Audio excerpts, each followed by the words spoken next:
আল্লাহ রাব্বুল আলামিন পবিত্র কোরআনের মধ্যে বলেছেন, যালিকা ফাদলুল্লাহি উতিহি মান ইয়াশা ওয়াল্লাহু যুল ফাদলিল আযীম।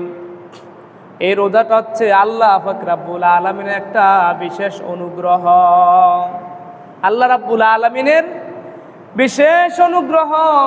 আল্লাহ রাব্বুল আলামিন আল্লাহর এই অনুগ্রহ যাকে ইচ্ছা দান করেন। আল্লাহ রাব্বুল আলামিন কিন্তু অনুগ্রহ সবাইকে দান করেন না।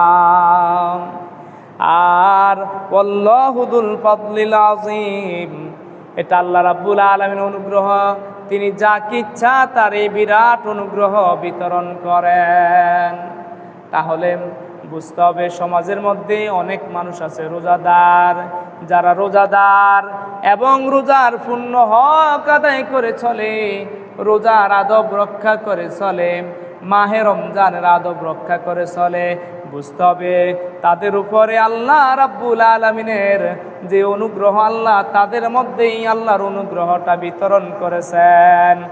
আর যারা রোজা রাখে না, সারাদিন শুধু খায়, পেটের জ্বালার কারণে রোজা রাখতে পারে না, বুঝতে হবে তাদের উপর আল্লাহর এই বিশেষ অনুগ্রহ নাই।